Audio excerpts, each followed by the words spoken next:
Welcome back. I'm Marco Manno. The first Climate Adaptation Center is here on the Suncoast, and next month, experts will make a local climate forecast for 2030, 2040, and 2050.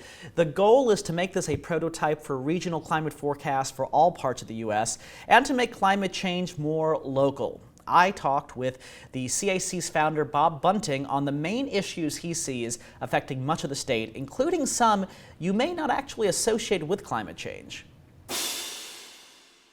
Sea level rise, increasingly strong hurricanes that are more slow moving because of climate change, and red tide, which is increasing here because the Gulf of Mexico doesn't cool down in the winter and kill it. And then we have the human effects from climate warming, which are more heat stress, more humidity, more worry about the climate, and we also have biodiversity degradation going on in Florida.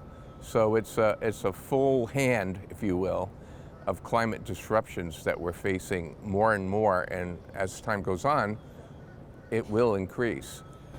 And I remember the last time we spoke, you were saying that the Sarasota area, the Suncoast in general, is like ground zero for climate due to all the pillars to which you referred. Red tide especially, you know, the brevis not being able to be killed by the cooler waters is an issue that I think for many people might be peripheral. It might not be something they even connect with climate warming, right? But it is connected. It's just one of the many tendrils of warming waters. That's correct. And in all of these cases, we had all of these problems before. It's not that the climate is making the problem, it's just enhancing those problems.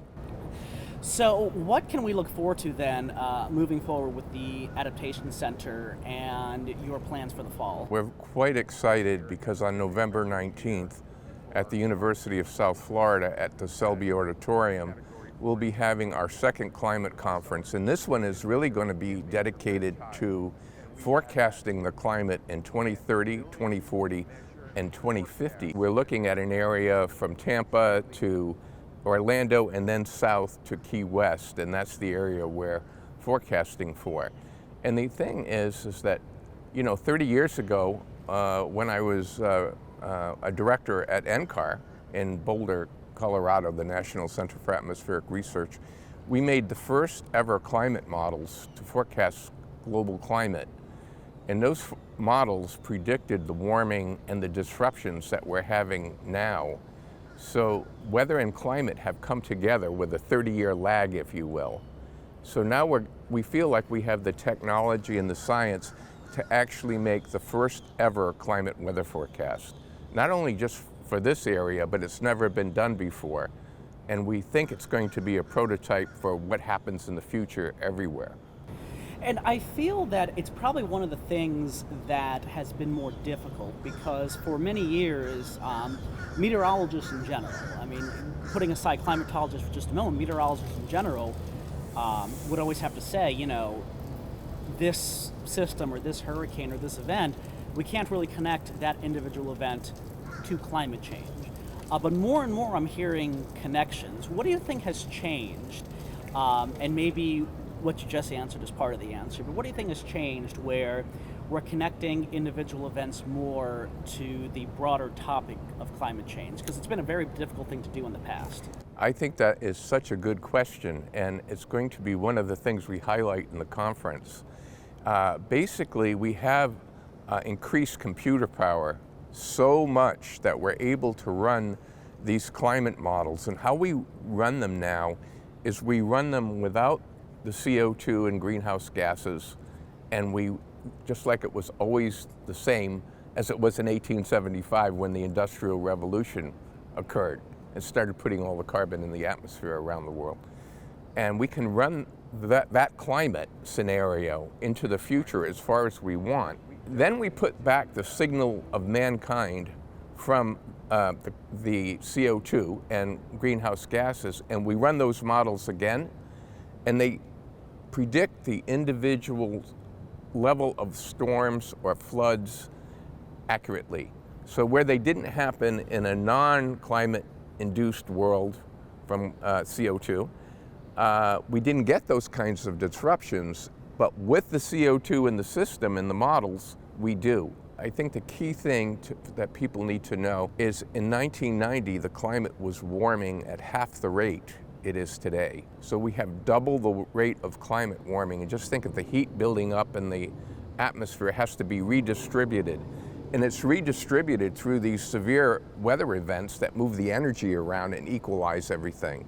So trying to get the world to equilibrium. So it's not just the amount of climate warming that's important, but it's the rate.